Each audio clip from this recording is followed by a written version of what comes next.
you can be a podcast of colour. That doesn't make you a category. So think about what you're saying. It doesn't have to be about race. It doesn't have to be about issues.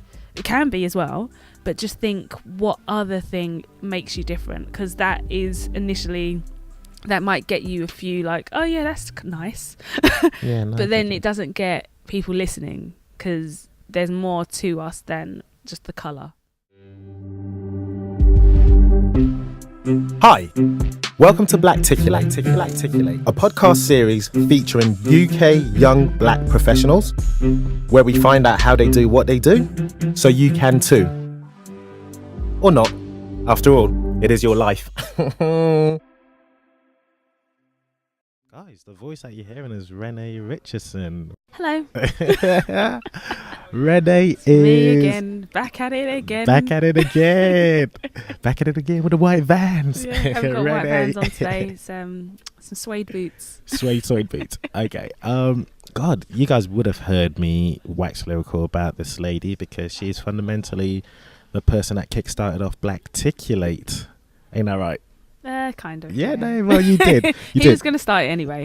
I was, but you were the catalyst without a shadow of a doubt. In fact, actually, I would love, if it's okay, I'd love to get your take. Okay. Like, how did we actually become this? Oh, by the way, guys, it's actually officially our 2-year anniversary. Black History Month. Literally wasn't it, Renay?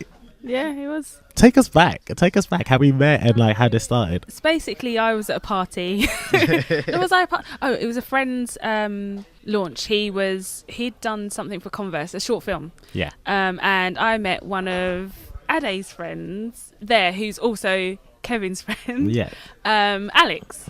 And we were just talking, because everywhere I go, I talk about podcasts, because I love them. Yeah. And so it's always my chat. And so she was like, actually, I have a friend who's starting a podcast. She was like, we should connect. I'll connect you guys. And I was like, yeah, do it. And then she did. And then, yeah. The rest is kind of history. No, Yeah. So she did. Shout out to Alex Hayhurst. She's awesome. Hope she's well. But yeah, she pretty much said, I know a lady, Renay. Right, and she works for a podcast company, and she's always looking for podcasters. That's her role, I think. But you know what? You guys should actually get in touch. Yeah. And then we met. We did. And then you thought I was gay. I did. Excellent. And then the rest is history. I do think everyone's gay, to be fair. Most people, What? I think, are gay. Explain yourself. Because I worked in a talent agency for 7 years. Actually, the whole thing was 8 years. I worked at 2 talent agencies, 8 or 9 years, and everyone was gay there, so I just assumed everyone's gay. Because guys, you actually, if you look at the backlog of stuff, the content that we have, Renay's actually on the episode, so we did talk about this again, so let's not rehash history. Yeah. But I think what was really interesting for me is like, when I actually did meet you, I said I wanted to have at least 24 episodes, so I know you had a year covered insofar as publishing. And then I could really focus about, monetizing, advertising, and just growing my audience. And you were like, nope. Yeah. You're like, nonsense. How many have you got right now? I was like, I've got about 8 episodes. You go, all right, we're starting because I've got your sponsor. So what? It's the best way to start a podcast. Yeah, like what? Like how? Do you remember it was NHS and blood and and people should give blood. Yeah, we did. That was the first time we did it. And well, we've you done couldn't it. because you're small veins. Yeah, wow, okay. Since then, I actually have still been given blood. Oh, good. Yeah, 100%. Whenever I can, I just need to squeeze the ball to get the blood pumping. I gave blood this year. I need to do it again. I'm due again soon. Yeah, no, I did as well about 2 months ago. Yeah. But tell me how you got a sponsor without me even having any content it out. was basically they just wanted to. So I think it's COI, which is the government agency that deal with all of the government campaigns, for the Navy, Army, NHS, anything like that. And they knew that podcasts were a good way to get through to an audience. Yeah, they wanted any shows that kind of appealed to a black audience to give this message of blood donation. Right. And I obviously did my search and found nothing. I found 4 but none of them were quite right, or they didn't get back to me. Oh, were they UK based? So yeah, UK. It had to be UK based. So then I was like, well, I've heard about Ade starting the show, let's get on it, because we'd met before and then nothing had happened, or you'd been trying to build up your 24 episodes. Yeah. So I just thought, right, let's get it done. What were the other black ones? Because I don't know. For some reason, I had the impression that I was one of the first. There was 20 something was one of them. Right. Half Caste was one. Right. And there was one called, which it isn't kind of out all the time, but it's with Irene Is that Blacticulate? No. She had one called Taller Than the Average founder. She had one with ZZI called Yes. Yeah, I know. I can't remember what it's called. I know. But it was on SoundCloud. But it was very sporadic. Yeah, I recall. Damn. Yeah, that's going to annoy me as well. I can't remember what it's called. It was a good title. But yeah, so they were the 4 that I found. Right. There were none of them got back to you. None of them got back to me because who am I? Yeah. But no, 20 something did get back to me, but she was just suspicious. Right, gotcha. Like everyone back then in what was it, 2014? Yeah. Everyone was suspicious. Yeah. Of what? You want to give me money? Why? What? You want to give me free money? Yeah. They didn't like that. Yeah. But everyone trying to get podcasters to advertise back then was a nightmare anyway. Just trying to explain, you can monetize. They're like, no, we do it as a hobby. Right. It's a passion project. Yeah, but you can make money with that passion. No, but we don't want to compromise the brand. It was so hard, honestly. Yeah, but, and I think that was the thing. That was a great thing. That the way you sold it to me was like, literally, we won't have any advertising or sponsorship on my show that didn't adhere to the philosophy and the mission. Yeah. And that's how it should be. Right, yeah. Well, a lot has changed, hasn't it? Yeah. Well, I'm not there anymore at that company. Right. But also, I contacted, there's a vegan guy called Timothy Sheaf. Right. He has a brand called Ethics and Antics. Ethics and Antics. Yeah. Okay. And I went to him to start a podcast. Obviously, you've got to have advertisers around it that adhere to his philosophy, because you can't have a steak and kidney pucker pie ad on an Ethics and Antics podcast because he's vegan and no, it's just not gonna work. Yeah. So you've got to, but sometimes brands that advertise, they want to, or companies that do advertising, they think about the money more than the message, because podcast advertising is only successful when the audience believe what the host is saying. 100%. So if it's an ad for any old thing, it might as well be an ad on TV when you go and make your cup of tea. Yeah, it's not really effective. If it's a host-read sponsorship, or you're actually something you're passionate about or you know about and that you believe in, the advertising campaign will be more successful. You'll get a higher conversion rate. Yeah, 100%. But that's what everyone's kind of toying with still. Do you want to explain that to people? Because he did put some jargon. Host-read sponsorship. What does that mean? Host-read sponsorship is when you're listening to a podcast and the host, whoever's the talent, they actually specifically tell you about an ad. So it's the host saying it in the style of their own show, telling you about a brand. Okay, since we're on to, I guess, the ecosystem of it, what are the other types of advertising? So now you get audio ads, which are very similar to radio ads. So it's just the jargon and the blurb that you'd hear on the radio with a little jingle and a blah blah blah blah blah. Get this insurance now. Yeah. And then you have a little bit of small print that they say really fast at the end. And you're like, what? What was that about? Yeah. Subject. Yeah. And they normally it'll give you cancer. What? Exactly. Did they say what I think they and said? Those ads kind of normally annoy you. Yeah. To say the so least. you might skip forwards. Gotcha. Yeah. So you have those. You have host read, and they're kind of the two versions of ads that you get in podcasting. And those ones, they normally go like the pre-roll, aren't they? In the middle you've got pre-roll, mid-roll, and post-roll. Yeah. Post-roll is kind of useless because you've finished the show. Yeah.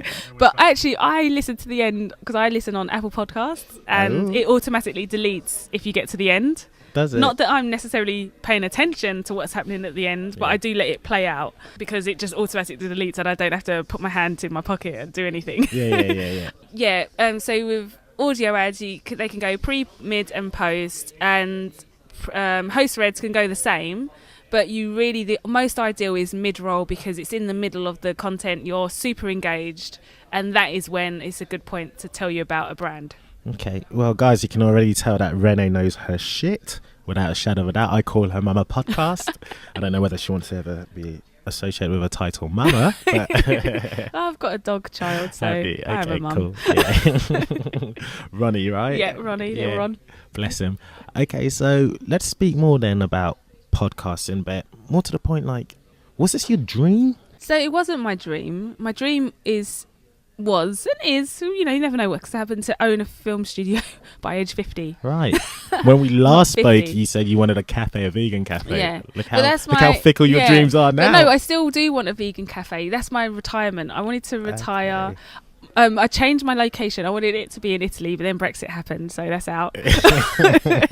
So it'll be in England again. But I do, like, my end goal I would love to have a little cafe and just my own little business. That's kind of, I'd have people work for me, obviously, because I'd be old. Yeah, for sure. But just, a nice little thing ticking over, a nice life by a lake. I guess the immediate future is like film. So immediate future, that was one of my big dreams, was to, like, when I started my career, when I started working, I wanted to have a film studio or be like the head of a studio, because I love making content. I wanted to make the shows and the films and the things that people don't necessarily take risks on. Yeah. That, I feel I could do that with podcasting. I kind of want to, do that with podcasts. I want to make podcasts that people don't want to make. I want to appeal to audiences people don't want to appeal to. I want to put the voices on people don't want to hear. Yeah. And I just want to make those people accessible and acceptable and just relevant and just in the industry. I want them to just be there, and it's not a thought. You'd be like, yeah, of course we're going to have a black show, or of course we're going to have an Indian show. Right. And it's not an Indian show, they'll just be people. They're just people. Yeah, an Indian guy might be doing a dating show, because Indian people date. Yeah, it's normal. Okay, why aren't you doing that now then? Because I've been working for companies. We're laughing there because this was a loaded question, guys. I know what's going on right now. Go on. So basically, I work for companies that use diversity as a topic. And they will have their meetings and they'll be like, we need a more diverse audience. We need to, like, appeal to the underrepresented classes and people. And so they'll employ me because they're like, that's all I talk about in meetings and when in my interviews. So they employ me. Yeah, we're all about that. Yeah. You get there. They're not. They're just like, we need to appeal to diverse audiences. In that same breath, they'll be like, we need to appeal to mums. Right. So to them, it's just a topic. Whereas to me, it's a life. It's my life. Yeah. I shouldn't have to have a case study of why it's important to hear black people talk. We have money. We spend it. We like to be entertained. So for it to just be a topic in your meetings, that's the problem with all of the industries at the moment, all of the creative industries. Yeah, I hear that. Is they're all run by white people, sadly. So you are going to be officially... So I'm now out on my own currently. So I try this every couple of years and I get afraid because, money. But at the moment, I am now a free agent and I am not working for no man. I'm working for myself. Amazing. Can I just interject for a second? Guys, honestly, Renay, if this interview, or rather this conversation we're having, doesn't already illustrate that she knows her shit, then I don't know what else will. But she is available. She's a freelance. She's a consultant. So if you have any projects, particularly in the audio podcasting sphere, give her a shout, man. Hit me up. Give her a shout. But sorry, I interjected. Yeah, so I'm going it alone at the moment. And so this is week 1. Just got back from a holiday in New York and had some meetings there and just reconnected and just got some pep. Yeah. So now I'm doing it. I've had all of my thoughts and my ideas. I've had them validating. Like, people are like, yeah, you should do this. Yeah, 100%. So I'm gonna do it to the point where I'm like, even in myself, and in a very selfish way, I'm like thinking, Renay was fundamentally the person who helped kickstart Blacticulate. And actually, I've never asked you this, and I will do on record, are we as a brand, are we adhering to the mission that we set out to do in the beginning? And where would you, if you hypothetically was managing it, where would you take it? I think it is. I think Blacticulate was the first show that I had a hand in starting. Yay! My next one was ASOS, so it's good. Good company. Yay! But I think Blacticulate is staying true to what it set out to do. I think I'd love to see the audience grow, so more media coverage. I think it's not a brand that's trying to use people or it's genuinely wanting to build the industry, which is what I'm all about, and which I've always been about. Yeah, it's about community. Making, there's no industry if we're all against each other and if we're not supporting each other. So the way to build it is to have more shows, more people in it, supporting, pushing everyone forward. I think Blacticulate does that. And yes, I'd love to see the audience get bigger and grow and just do live shows and tours and all sorts. Amazing. Okay, so there you go. There's the how. And this isn't necessarily just for Blacticulate perspective. So all podcasters who are listening to this, guys, first and foremost, shout out. Thank you. But how do we grow? Super hard. Look at this. This question. is consultancy 101. Hard. This is the big bucks where everybody gets paid. So no, but here's the thing, because it is super hard to grow an audience, especially when you're independent. And so everywhere I go at the moment, I talk about 3 shots and receipts, because I really like what Taser has done with those podcasts and obviously the people. And you'll see this is that Taser Black, by the way, guys. Taser Black. And obviously all the talent like Keith, Marvin, Phoebe, Milena, Audrey and Tolly, they tweet every single day. Right. Multiple times a day. They are constantly pushing the show out. They've got their hashtags. They've just pushed it out, and they made content that people want. And that, I think, did it happen around the same time as, what's that YouTube show? Swill? No. Michael Dapper? No, what's the Girls v Boys? Backchat London. Backchat London, yes. What they come out the same kind of time? What, the Receipt podcast or Free Shots? I think Free Shots was slightly, I don't know, maybe. It was around, so I think Free Shots was first, but like it's that kind of crowd. They're giving people, so everyone knows when you get together with your friends, you talk about that kind of stuff. That's what 100%. We're doing. We're talking. We talk crap. Yeah, 100%. We want to talk about relationships. We want to like have a laugh, and that's what we want to do. They gave you a show that does that on records. It's something that you want to listen to. You want to be part of it, and you want to share it. And so you hear it, you makes you laugh, and you share it. They've found a niche in that, and they've found a podcast audience that didn't know they liked podcasts. Yeah. They've got an audience that just had SoundClouds, that would just press play on something that they were like, this looks interesting, let me press play. Before you know it, they're listening to a podcast, they're sharing a podcast, they're subscribing to a podcast, they're communicating, they're taking part in conversation online. And that's what makes a podcast successful. You can have the big brand, you can have Apple like put you on the homepage and things like that, but does that convert into big longevity of people talking about you online and wanting to hear your content? No, it's about the hosts and pushing and pushing and pushing. So consistency, cadence with publishing and promoting yourself. Yeah. And you mentioned Twitter as a platform. Twitter's a good one. I'm not on Facebook, so I don't know how that works anymore. Right. But Instagram's a good one. Just any social media, just mention the podcast, talk about it. Anywhere you can encourage conversation. It is super hard to grow a podcast.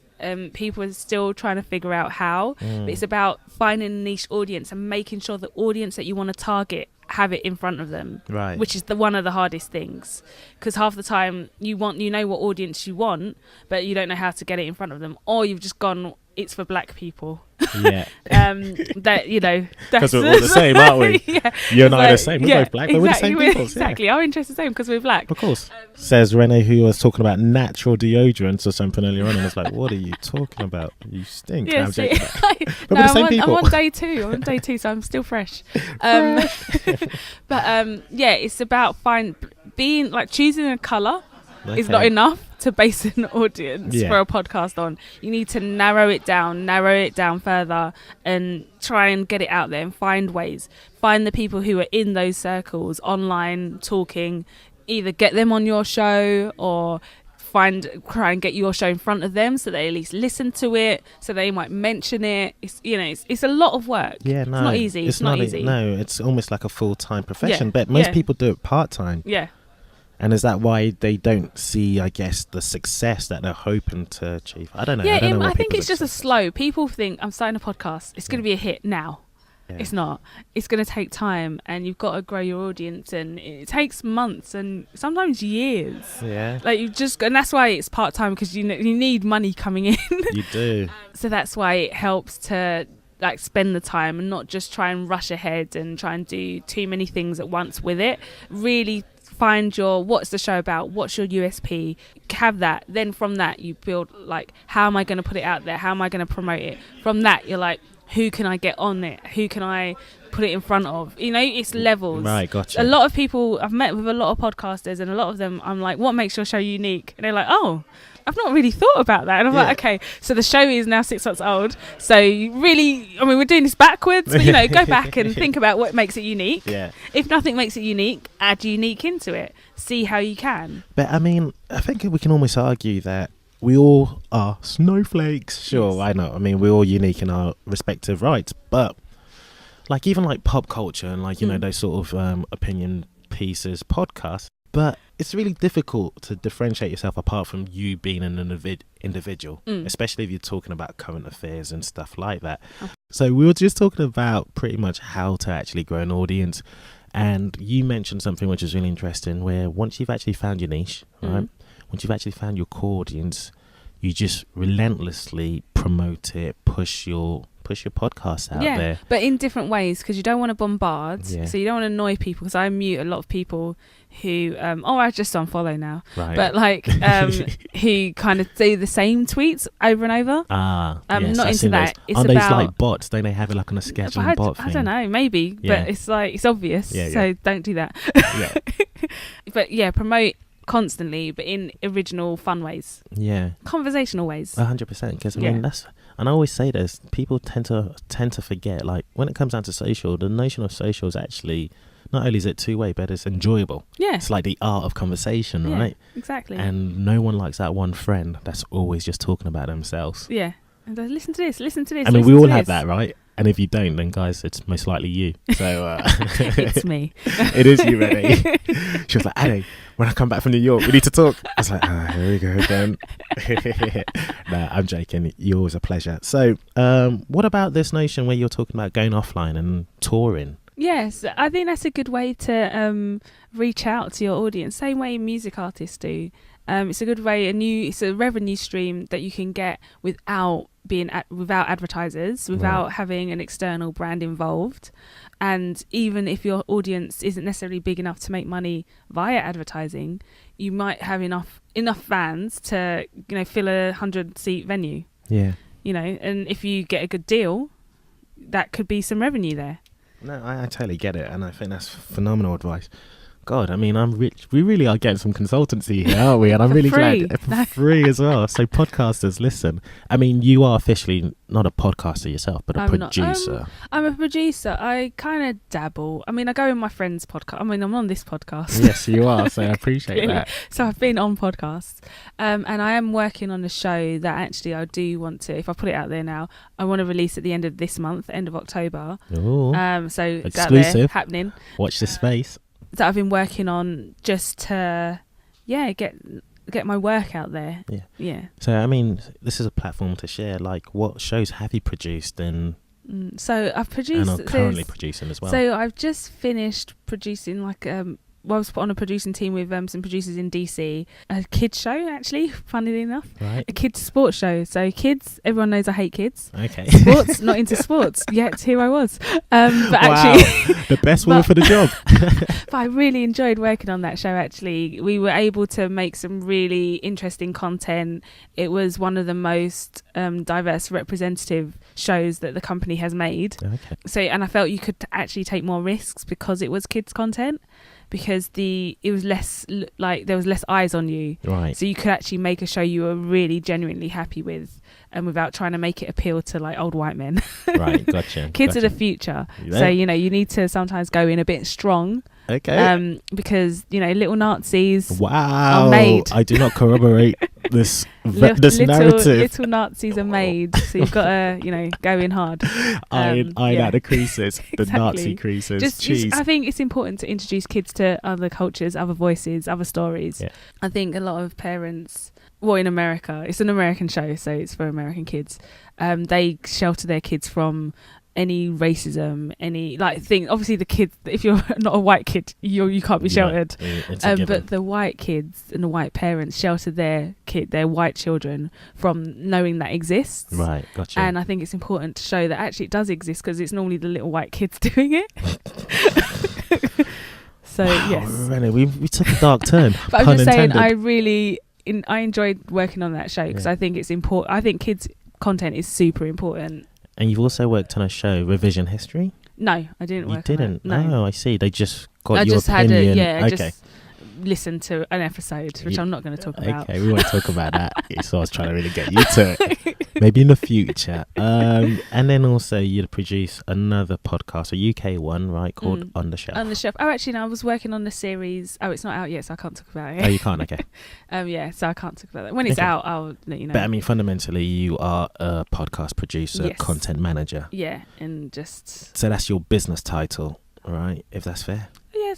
be a podcast producer So how slash consultant. So now. you know, with me, it's all about the professional, right? And it's specifically trying to get as much advice, tools, resources, tips, etc. So what's the typical route into that profession? So typically, it's the podcast industry. The people working at companies, they're all from radio. Okay. So in the UK, it's BBC Radio.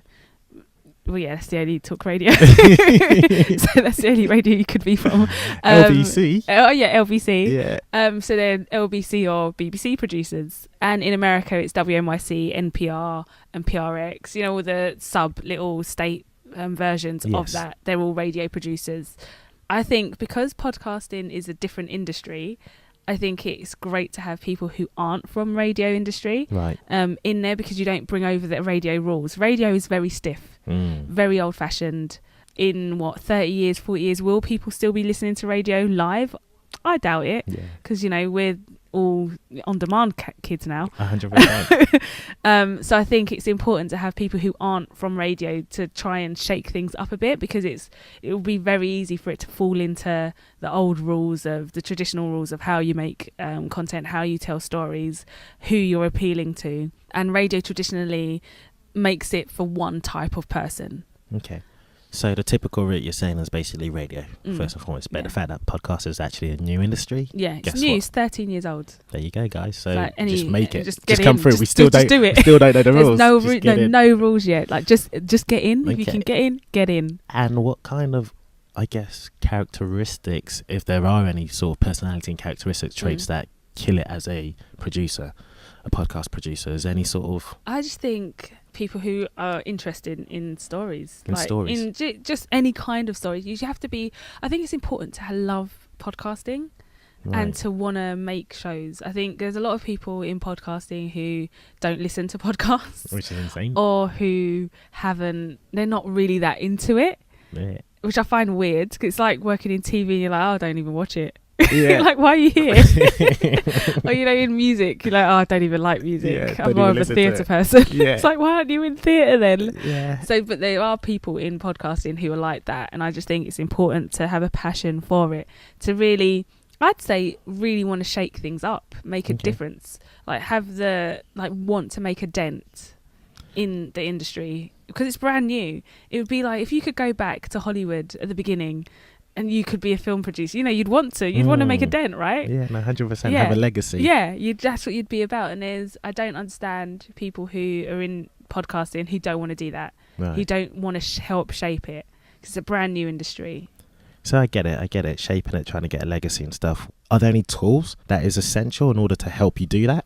So actual tools, yes. Yeah. This there is. podcasting Okay. can be expensive. I thought there wasn't a lot of overheads. Damn it. There's not a lot. There's initial payouts. Okay, tell us. So initially you need a laptop. So if you're at home and you've got no laptop or computer, you need that. So Okay. that can be a cost. Why? Why do you need it? Because you need to record and edit the stuff. Okay, gotcha. So it's digital. It needs to be somewhere. Yeah, for sure. Normally a computer. Can't just scream outside. Yeah, and you can't just say, throw "I've got it. a podcast." I've thrown it into the sea. It's going to be out. Yeah. So you need that. You need mics. So you can use your phone, like your iPhone or your Android phone. Any like inbuilt mics? Any of inbuilt mics. devices. But if you want good quality, have a separate mic. Obviously, the more you spend on a mic, the better the quality. But that can come. You can start off if you get spend, I'd say £150 on a mic. Jeez. You're I kind thought of you were going to start lower than that. I'd say Okay. if you're serious, Yeah. spend around that on a mic, and then you upgrade like when you have more money. Right, gotcha. And then you need a kind of recording device. So you can actually record directly into the computer. Right. Sometimes like you can use GarageBand, and that goes if you have a USB mic. If you have like I don't know what these mics are called, but Dynamic mics, yeah, condenser. I think they're like condenser mics. You need a separate recording device, so you could get a Zoom. There's different kind of recording devices that are out there. There's Sennheiser. There's one that begins with M. I can't remember the name right now. There you go. But there's lots of different recording devices. So so you definitely need your recording devices to record. Yeah, to record. But they also allow you to be quite fun with your recordings, because you can just take the recorder out, and if you wanted to do vox pops or add a little different element to it, just when you get more experimental, you can it's good to, if you want to go in a bar and interview people, you can just take the one recorder. You don't need to take the other external mics. You can just take that, and it's just can fit in your pocket. I get that. So it's good to have. So producers need to know how to use that, do they? They need to know how to use. And you need the software, but there's free software. You can use Audacity, which is free. Download that if you want to have more kind of control and do more things to the audio, make it sound better. You can use Pro Tools, Logic, or Audition. Right. And then there's this thing called which one is the steeper learning curve? Which one's got the most functions and features that if you could learn it, that's the one you really want to use? Most public radio in America and podcasters in America use Pro Tools. Okay. So I would say that's industry standard. BBC use Audition. Okay. So that's our industry standard. Right. But we know which podcast market we want to be. Okay. So, Zing. So I'm learning Pro Tools. Okay, I'm using Pro Tools. And there's this program called Orphonic, which helps you master. So if you're not super on sound engineering, that's online, isn't it? It's online, and you basically feed your WAV files into it, you upload, and then it has algorithms that masters it for you, gets you the right levels, the right sound. They call it LUFS for the loudness, and that does it all for you. So if you're not, because I'm not a sound engineer and I'm learning as I go, but if you want it to sound like super slick, you can just put it into Orphonic and it does it for you. You have to mix it obviously yourself a little bit, put on plugins so that you take down noise and make the vocal sound good, but put it into Orphonic, does it for you. Then at the end you've got a finished podcast, and they actually give you 2 hours a month for free. Nice. 2 hours of content a month. So if you're just doing short podcasts, that could be 4 episodes of a under 20-minute podcast. Amazing. Under 30-minute podcast, sorry. No, amazing. And that's free. There you go. So guys, everything we talk about, I'm going to put in the description. So if you're listening to this on YouTube, it'll be in the description bit. If you're listening on Apple Podcasts or wherever you get your podcast from, hopefully it'll be in the description bit. And there's links now on the new Apple. Do they now? Yeah, you can click on the description links. There you go. Amazing. And if all else fails and you're listening to this on www.blacticulate.com, there definitely will be links. So no, Renay, awesome. You've given great advice, really great advice. Is there any what's the worst piece of advice you've been given? Did I say that out or did I mumble? What's the worst piece of advice I've been given? Yeah. I'm often told I'm always the voice of diversity in a company. As you know, I'm the black one. Black woman. I'm the angry black woman. Often. That stereotype. Yeah, of course. And it's more not even angry. I'm just like, guys, come on. I'm angry for you that you get that. Yeah, but I'm always told, tone it down. Maybe see it from their side or that kind of thing. Right. Maybe don't say anything. Like one person said, just suck it up. I've been a woman in companies where I've been the only woman before. Then the person realised I'm a woman, so I've got that as well. There you go. Yeah, the intersectionalities. So so I'd say that's the worst bit of advice, because I always think if I'm not saying it, who's going to? It's not going to be the old white guy or the old white woman who's going to be fighting for voices of colour. Yeah. So you've got to rock the boat. Yeah. If you can't speak for yourself, no one will. Yeah, exactly. Yeah. So just do it. Okay. I'm going to give you the free rein before I ask you my light fire questions that I always do with all my guests. But is there anything that we've overlooked from your your professional experience being a content manager, a podcast producer? Is there anything that we haven't spoken about that you think people are listening who want to do it? I would just say always just think of your audience. Okay. Think of what is not out there currently. Don't think, I want to make a business show. and you just start interviewing people.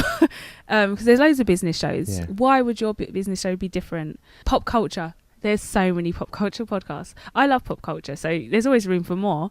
But what makes yours different? Why would you stop listening to The Read or one of the other big ones in order to listen to yours? You've got to think of that.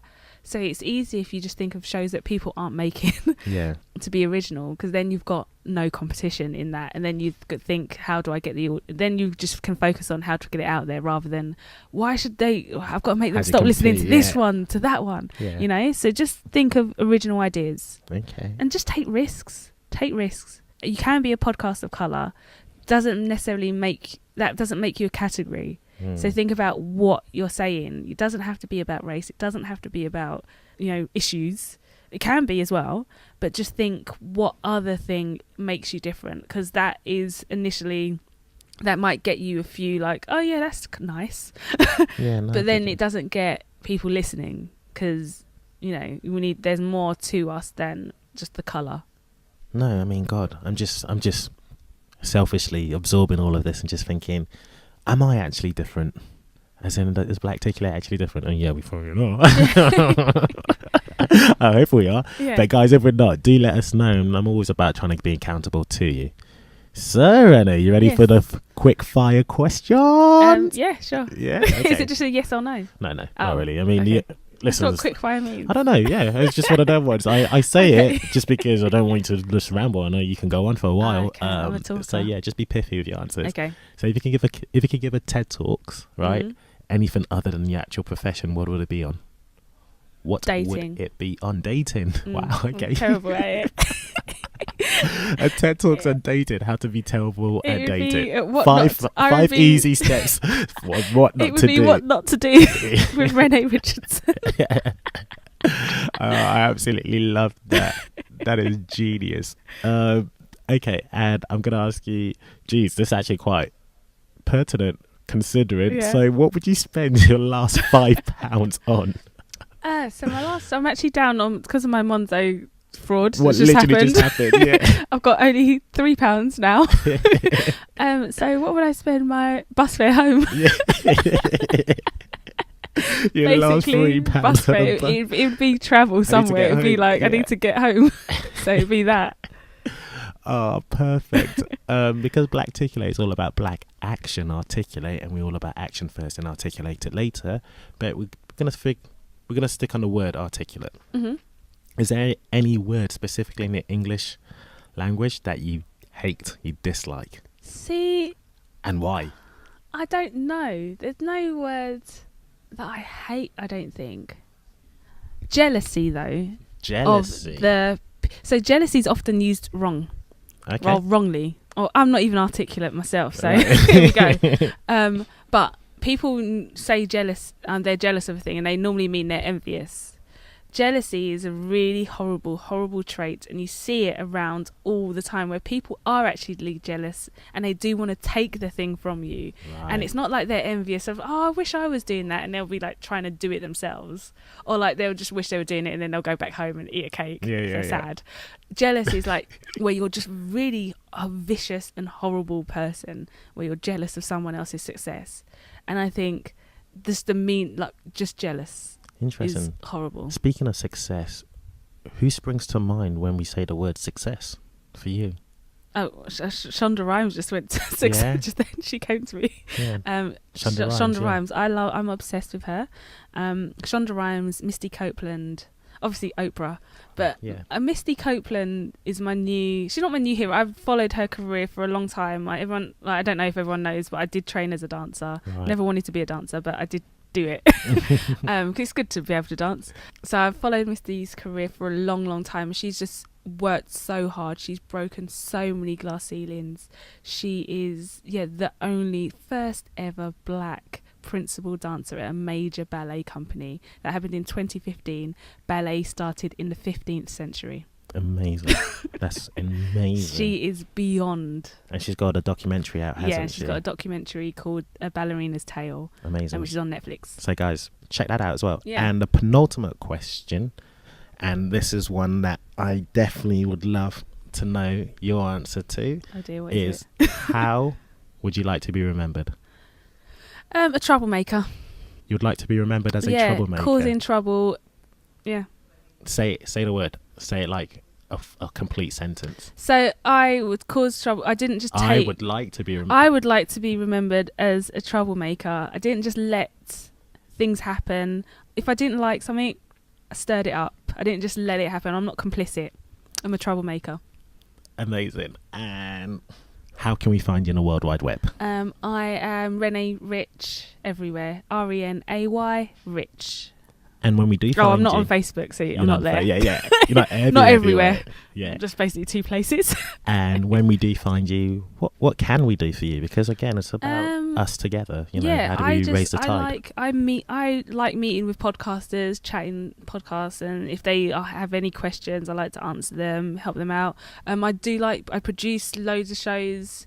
I do produce for free. I am producing for money too, but I do like to help people just get them off the ground. I've been doing that for like a while now, and yeah, just for anything podcast related. Yeah, give you a shout. Or any wellness, because I like wellness tips too. Like wellness just on the side. Yeah. And if Fran is listening. Hey Fran, yeah, she followed Phoebe. We were obsessed. Did you? Yeah, she was like I'd fainted. Amazing. Okay, Renay, you've been an absolute dream as always, and I really, really appreciate your time and just teaching us, the essential tips to start really podcasting and hopefully thriving within it. I can't wait for it to just be like a hustling, bustling, vibing. And community. you at the and be at the top. No, joking. Well, you are. In the middle. You're there.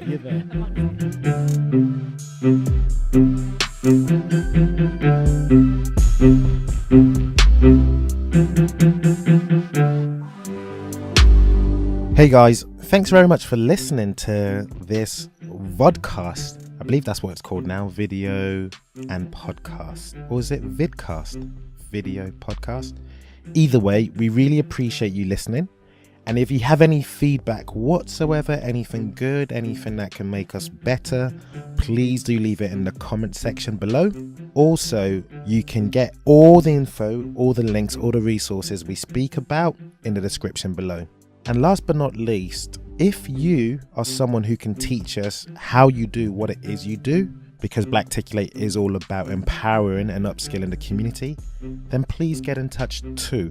Thanks guys, you're the best, and stay tuned for another episode.